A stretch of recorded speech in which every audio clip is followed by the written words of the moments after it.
미국에 유학 가서도 이렇게 활동한 거 보면 하여튼 뭐 편지도 잘 쓰고, 생기기도 잘 생겼고, 예수도 잘 믿고, 그 재주가 많은 사람이에요. 예. 그런데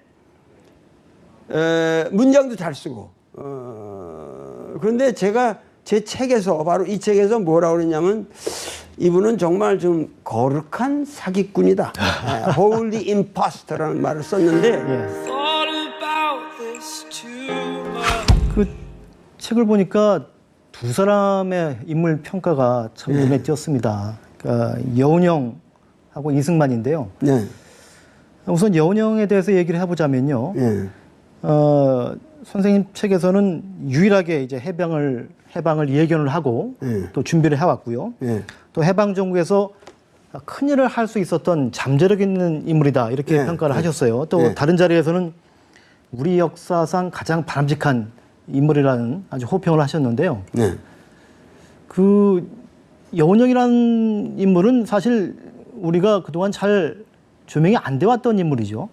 그러니까 여운형은 아주 복잡하게 얘기할 것이 없이, 올해가 정말 3.1운동의 100주년 기념해인데, 우리가 확실히 알아야 될 것은 3.1운동을 사실은 촉발시킨 사람이 바로 여운형입니다. 이분들이 뭐냐면은 그 상해에서 신한청년당이라는 걸 조직해서 그들이 그 윌슨의 민족 자결주의를 제일 먼저 수용을 했고, 그것의 세계사적인 의미를 알아서 김규식을, 그 자기들 멤버 중에 하나인 김규식을 파리 강화회의에 파견하기 이르고, 그리고 국내 조직과 전 세계 조직을 일시에 이렇게 오가나이즈해서 3월 1일 날 이런 국민 거국적인 운동이 일어날 수 있도록 만든 사람이, 뭐 혼자 만든 건 아니지만 그 주동 세력이 여운형이었고,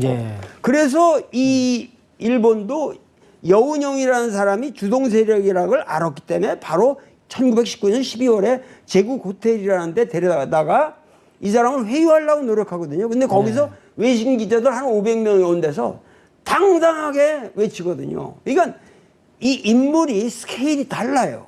다르고, 이 해방정부에서도 가장 먼저 뭐냐면 우리가 이 새로운 건국을 해야 되는데, 이 일본은 패망해서 물러가는데 여기에 대한 준비가 우리가 주체가 돼야 되지 않느냐.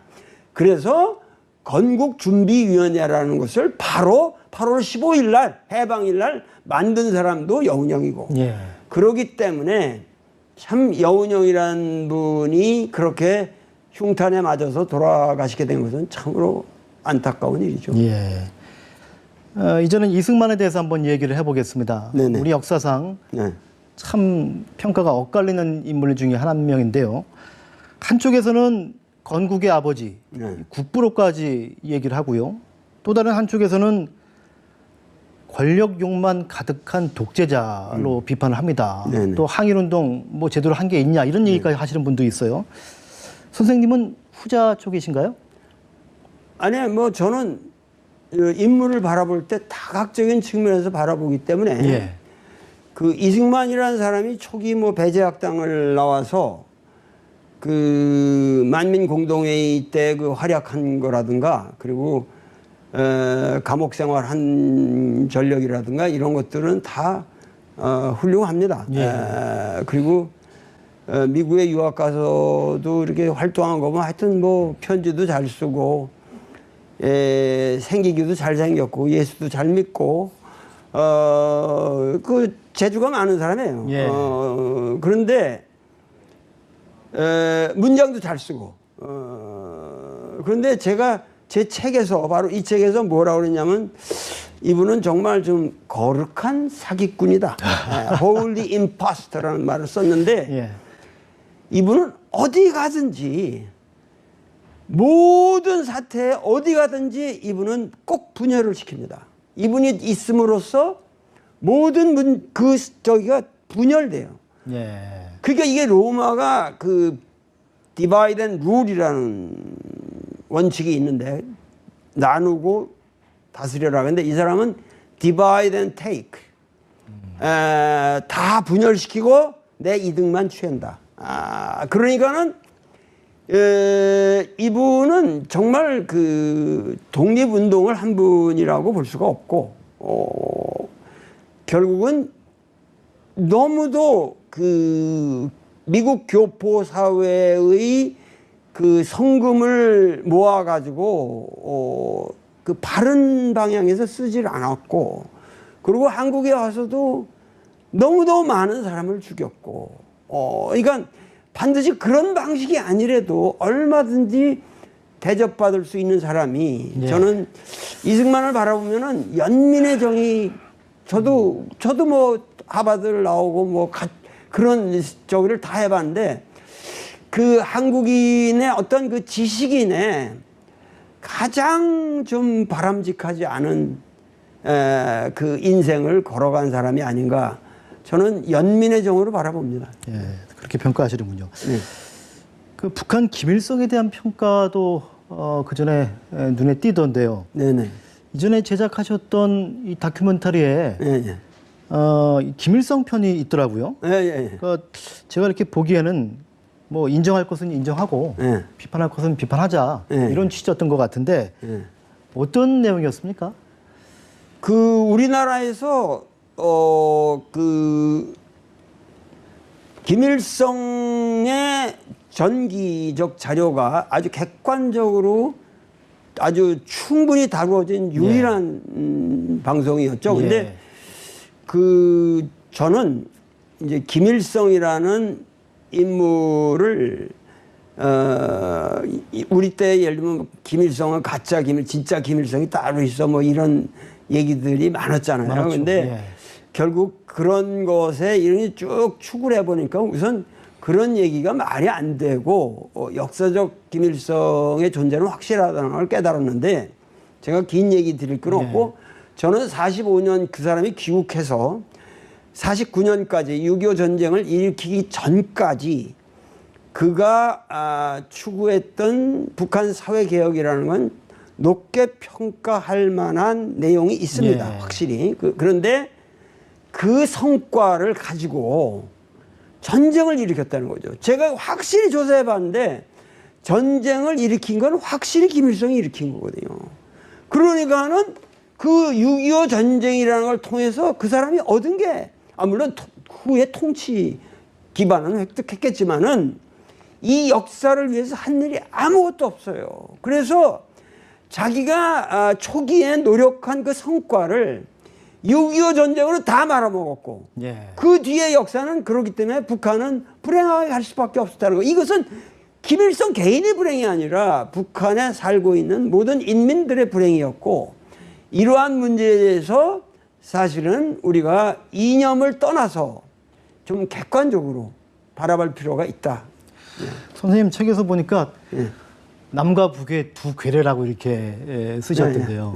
예. 그 이승만과 김일성을 얘기하신 부분이죠. 네네. 그러니까 우리 민족의 해방 자체가 우리가 스스로 이룩한 주체적 해방이 아니었고, 드골이 파리를 입성하듯이 우리는 광복군이 입성을 못했잖아요.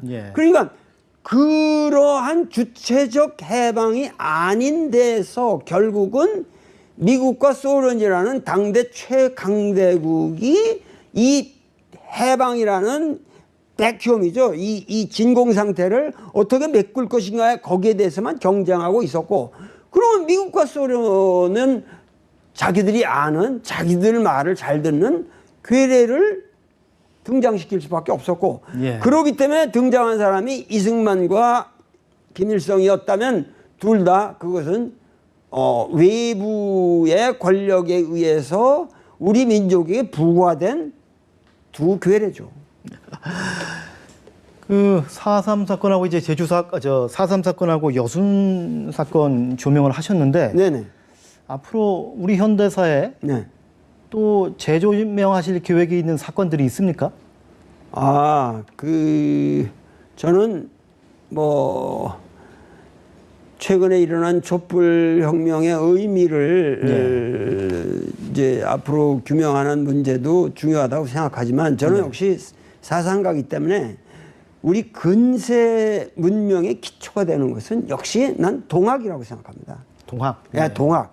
그러니까 우리가 1910년 우리가 그 병탄이 되고 불과 9년 만에 1919년에 우리 민족 전체가 민주공화제를 선택하고 자주민임을 선언하고 독립국임을 선포했다고 하는 이 사실 자체가 이게 충격적인 사건이거든요. 근데 이게 외국에서 무슨 민주주의를 배워서 있을 수가 없어요.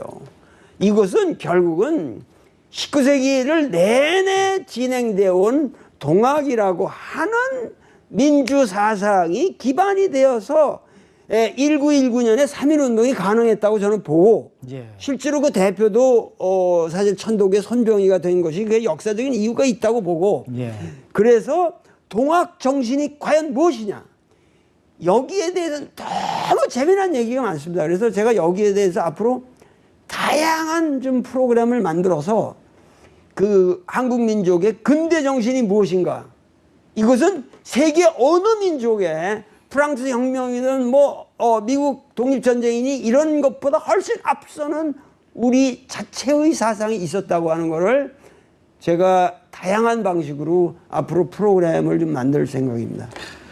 예, 김영호 선생님의 이 동학 재조명 기대가 됩니다. 아유, 감사합니다. 4월 뒤면은 2차 북미 정상회담이 열리죠. 남북 관계가 일단은 예전보다는 많이 나아지는 이 모양새인데요. 만약 통일이 된다면은 이 우리 현대사를 지배해왔던 이 이념 갈등 이게 완화가 될 수 있을까요? 사실은 이념 갈등이라는 거는 픽션이에요. 사실 우리가 일상생활로 길거리 걸어다니면서 내가 좌파 우파 생각하고 걸어다니는 건 아니잖아요. 그렇죠. 하루 종일 먹을 거 생각하고. 그러니까 북한 사람들도 이념 생각하지 않아요. 사실은. 그들이 지금 원하는 것은 오직 잘 사는 거 하나예요.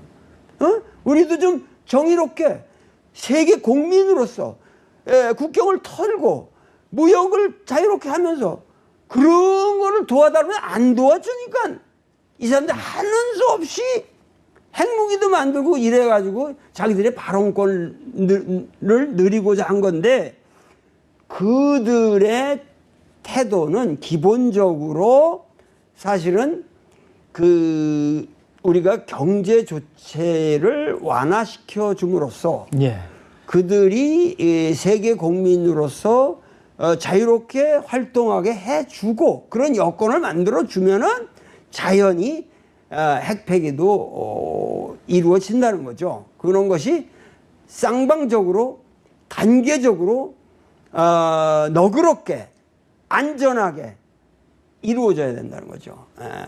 그래서 이제 너무 이념적으로 앞으로 올 미래 세계를 접근하지 말자. 그렇고 제가 당부하고 싶은 거는 뭐냐면은 많은 사람들이 위기다 그러는데 사실 우리는 위기가 없어요. 우리한테 남은 건 기회밖에 없다고요. 이 기회를 활용해서 우리가 새로운 미래를 건설할 수 있는 이 위대한 지금 이 찬스인데 왜 이거를 김정은한테 맡겨두고 트럼프한테만 맡겨두냐. 우리 국민 스스로 촛불 혁명과 같은 그야말로 우리가 통일을 원한다고 하는 것을 우리 국민 스스로 만방에 선포하고 우리가 이 땅에서 전쟁을 원하는 것이 아니라 평화를 원하니까 미하원 의장이여 들어라. 우리가 원하는 건 전쟁이 아니라 평화라. 우리를 도와주려면은 너희들 망상을 가지고 접근하지 말고 우리 민족이 바라는 이 평화를 위해서 노력해다오. 이렇게 우리가 호소해야 된다는 거죠. 선생님 말씀 들으니까 참 재밌고 해서 계속 듣고 싶은데 시간이 이렇게 많지가 않네요. 마지막 질문 하나 드리겠습니다. 그러니까 86년에 이제 대학 교수직 안정된 직장을 박차고 나가셨어요. 그 이후에 보시면은 연극, 영화, 미술, 음악 다양한 예술 분야에서 활동을 하셨고 또 한의대도 입학하시고 신문 기자 생활도 좀 하시고 방송 활동도 하시고 정말 이 대단한 지적 에너지가 아닌가 싶은데요. 네네. 어떻게 이런 게 가능한가요? 한 분이? 글쎄 뭐 그냥 뭐 제가 재주가 있어서라기보다는 한국 사회가 예. 제가 일본 사람이라면은 절대 이거 불가능합니다. 이 한국 사회가 그만큼 개방적이고 예. 제가 가진 조그만 탤런트나마 그걸 살려주는 방향에서 사방의 사람들이 저를 인정해주고 도와주기 때문에 되는 거라는 거죠. 그러니까 예. 우리가 알아야 될 건 이 한국 사회가 얼마나 개방적인 사회인가. 이거를 우리 젊은이들이 이해를 해야 됩니다. 자꾸만 헬조선 그러는데 예. 한국 사회처럼 해본 조선이 없어요. 열려져 있고 그야말로 모든 사람들의 그 가능성을 발현할 수 있도록 도와주는 사회란 말이죠. 그래서 여기에 대한 저를 보시더라도 그런 오해를 하지 마시고 예. 뭐 그런 과정에서 저도 많은 탄압도 받고 그랬지만은 결국은 의지가 있으면 다 극복이 되죠. 예. 예. 하여튼 뭐 해분 조선 예. 참 저희도 되새겨볼 만한 얘기 같습니다. 예. 그동안 아주 자유분방하게 또 과감하게 이 우리 사회의 기득권과 이 금기 영역을 도전해 오셨어요. 네네. 앞으로도 우리 사회에 좀 많은 통찰 주셨으면 합니다.